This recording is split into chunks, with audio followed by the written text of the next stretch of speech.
7 अगस्त को मक्का के अलसफा पैलेस में जब तुर्की, सऊदी अरब और पाकिस्तान ने एक साझा रक्षा समझौते पर दस्तखत किए तो उसी शाम तुर्की के विदेश मंत्री हाकान फिदान ने एक बात कह दी। उन्होंने कहा कि राष्ट्रपति एर्दोगान की सोच ये है कि ये गठबंधन सिर्फ 3 मुल्कों तक सीमित नहीं रहेगा, बल्कि ज़रूरत पड़ी तो सारी दुनिया के मुल्कों को इस छतरी के नीचे लाया जाएगा। यानी जिस दिन ये समझौता हुआ उसी दिन से एक नया सवाल हवा में तैरने लगा कि अगला नंबर किसका है जो इस गठबंधन में शामिल होगा। बात शुरू करते हैं उस दस्तावेज से जिसने ये पूरी बहस छेड़ी है। इसका नाम है मक्का जॉइंट डिटरेंस एग्रीमेंट। इसकी बुनियाद 1 साल पहले सऊदी अरब और पाकिस्तान के बीच हुए एक रक्षा समझौते पर खड़ी है और अब तुर्की भी उसमें शामिल हो गया है। समझौते का उसूल बहुत सीधा है कि अगर इन तीनों में से किसी एक मुल्क पर भी हमला होता है तो उसे तीनों पर हमला माना जाएगा। ये वही उसूल है जो नाटो की बुनियाद में है कि एक पर हमला यानी सबके ऊपर हमला। हालांकि इसकी बारीकियां भी तय होना बाकी हैं। मदद किस रूप में दी जाएगी, किस हद तक दी जाएगी, ये सब आगे चलकर सलाह मशवरे से तय होगा। तुर्की और सऊदी अरब ने ये कहा है कि ये समझौता किसी और पुराने गठबंधन की जगह लेने के लिए नहीं है और तुर्की ने ख़ास तौर पर कहा है कि ये किसी मुल्क के ख़िलाफ़ नहीं है, यहाँ तक कि ईरान के ख़िलाफ़ भी नहीं है। अब यहाँ से कहानी सिर्फ एक ताज़ा खबर नहीं रह जाती, बल्कि भूगोल और इतिहास से जुड़ जाती है। अगर मध्यकालीन मुस्लिम दुनिया का नक्शा उठाकर देखें तो 3 शहर बार बार उभर कर सामने आते हैं: मक्का, काहिरा और इस्तांबुल। मक्का हमेशा से स्पिरिचुअलिटी का, रूहानियत का सेंटर रहा है। काहिरा अरब और अफ्रीकी दुनिया का एक बड़ा राजनीतिक और बौद्धिक केंद्र रहा है और इस्तांबुल बाद के दौर में एक विशाल साम्राज्य की राजधानी बन गया। सदियों तक इन तीनों केंद्रों के बीच हज के काफ़िले, व्यापार, विद्वानों की आवाजाही और राजनीतिक संदेश लगातार चलते रहे। आज वो साम्राज्य नहीं बचे हैं, लेकिन भूगोल वही का वही है और जियोपॉलिटिक्स में अक्सर भूगोल को इतिहास से लंबी उम्र होती है। इसी पुराने भौगोलिक कड़ी की वजह से इस पूरी बहस में जो एक नाम सबसे पहले और सबसे ज़ोर से उभरा है वो है मिस्र यानी इजिप्ट। पैक्ट के तीनों सदस्य सऊदी अरब, तुर्की, पाकिस्तान, इनमें से किसी एक अधिकारी ने अब तक जिस मुल्क का नाम खुलकर लिया है वो मिस्र ही है। हाकान फिदान ने मिस्र को एक स्वाभाविक साझेदार बताया है और कहा है कि जैसे ही कुछ तकनीकी मसले सुलझ जाएंगे वो उम्मीद करते हैं कि काहिरा भी औपचारिक रूप से इस गठबंधन में शामिल हो जाएगा। उनके अपने शब्दों में दोनों मुल्क पहले से ही एक दूसरे के साथ ऐसा बर्ताव कर रहे हैं जैसे वो पहले से इस गठबंधन के सदस्य हों। इसकी एक वजह यह भी है कि मिस्र के तीनों मुल्कों से पहले से ही ठीक ठाक रिश्ते हैं। चारों मुल्क मिलकर R4 नाम के एक समूह का हिस्सा हैं जो क्षेत्रीय मसलों पर आपस में सलाह मशवरा करता है। हाल के बरसों में मिस्र और तुर्की के सैन्य रिश्ते भी काफ़ी मजबूत हुए हैं। हालांकि दोनों के बीच पुराना तनाव भी रहा है। 2013 में मिस्री फ़ौज ने राष्ट्रपति मोहम्मद मुर्सी को सत्ता से हटाया था। फिर लिबिया में दोनों मुल्कों के अलग अलग पक्षों को समर्थन देना और पूर्वी भूमध्य सागर में गैस भंडार मिलने के बाद उठा विवाद, इन 3 वजहों ने रिश्तों में खटास पैदा की थी, लेकिन अब वो दूरियां काफ़ी हद तक पाटी जा चुकी हैं। भूगोल की दृष्टि से देखें तो मिस्र के पास वो चीज़ है जो इस गठबंधन को सिर्फ खाड़ी और दक्षिण एशिया तक सीमित नहीं रहने देगा, यानी उसका भौगोलिक जोर। मिस्र अरब दुनिया और उत्तरी अफ्रीका के बीच बैठा है। सुएज़ नहर उसके पास है, लाल सागर का प्रवेश द्वार उसके आसपास है और भूमध्य सागर की तरफ उसका दरवाज़ा खुलता है। अगर सऊदी अरब खाड़ी का द्वार है और तुर्की भूमध्य सागर तथा अनातोलिया का पुल है तो मिस्र इन दोनों दुनियाओं के बीच एक अहम कड़ी बन सकता है। मध्यकाल में भी मिस्र की यही अहमियत रही थी।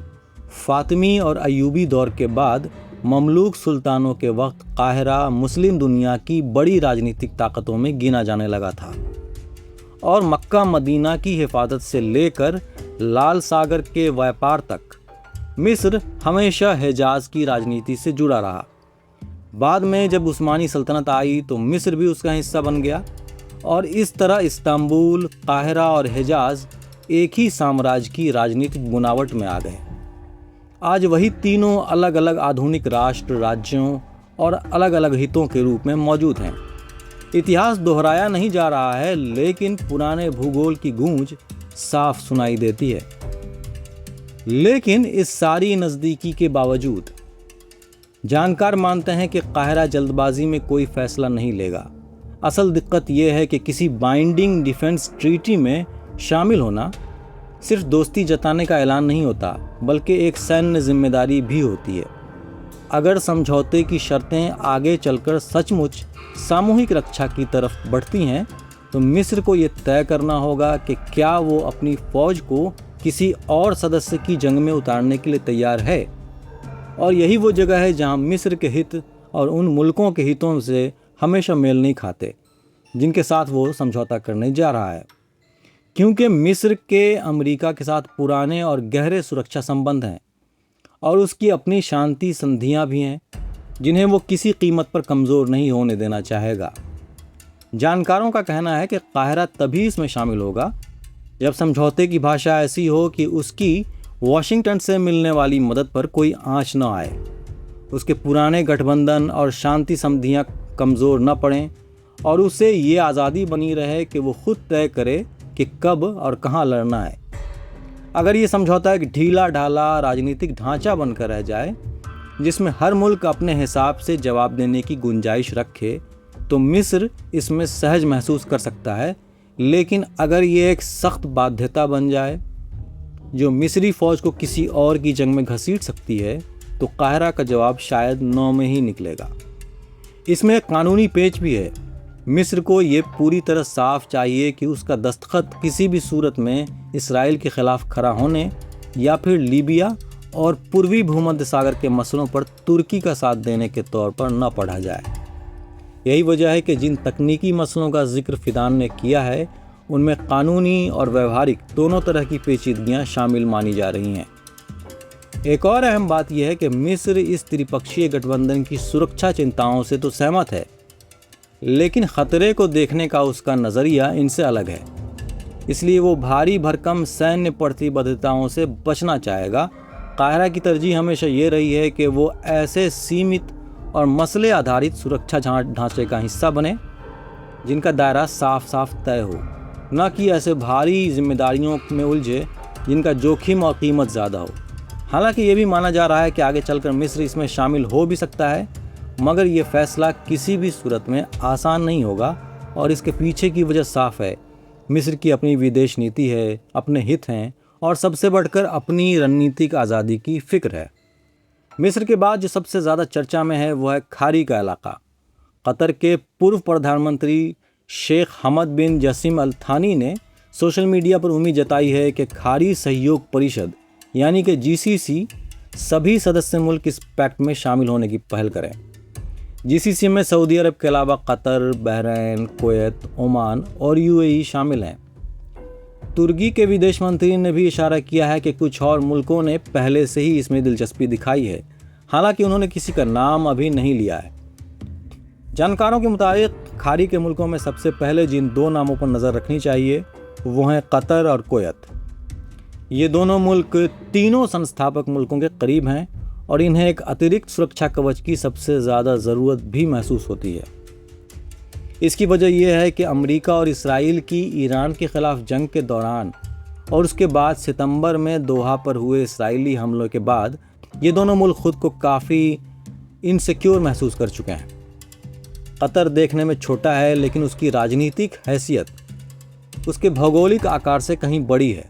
उसके पास विशाल गैस भंडार है, अमेरिका के साथ गहरे सुरक्षा संबंध हैं, तुर्की के साथ करीबी रिश्ते हैं और सऊदी अरब के साथ भी उतार चढ़ाव के बाद अब रिश्ते सुधर चुके हैं। साथ ही कतर लंबे समय से क्षेत्रीय कूटनीति में मध्यस्थ की भूमिका निभाता आया है। इसलिए अगर कतर इस सुरक्षा ढांचे में शामिल होता है तो ये सिर्फ एक और सदस्य के जुड़ने जैसा नहीं होगा, बल्कि ये एक साफ संदेश होगा कि खाड़ी की छोटी ताकतें भी अब अपनी सामूहिक सुरक्षा के लिए नए विकल्प तलाश रही हैं। लेकिन यही वजह कतर के लिए एक जोखिम भी खड़ा करता है। कतर अब तक कई शक्तियों के बीच संतुलन बनाकर चलता रहा है और किसी औपचारिक सामूहिक रक्षा व्यवस्था में शामिल होना उस संतुलन को सीमित भी कर सकता है। कुवैत का इतिहास उसे इस सवाल के प्रति और भी सेंसिटिव बनाता है। 1990 में इराक ने कुवैत पर हमला किया था और वो जंग खाड़ी की सामूहिक सुरक्षा की पूरी कहानी में एक निर्णायक मोड़ साबित हुई थी। कुवैत ने उस दौर में देख लिया कि जब कोई छोटा मुल्क किसी बड़े सैन्य खतरे के सामने खड़ा होता है तो सिर्फ कूटनीतिक भरोसे काफ़ी नहीं होते।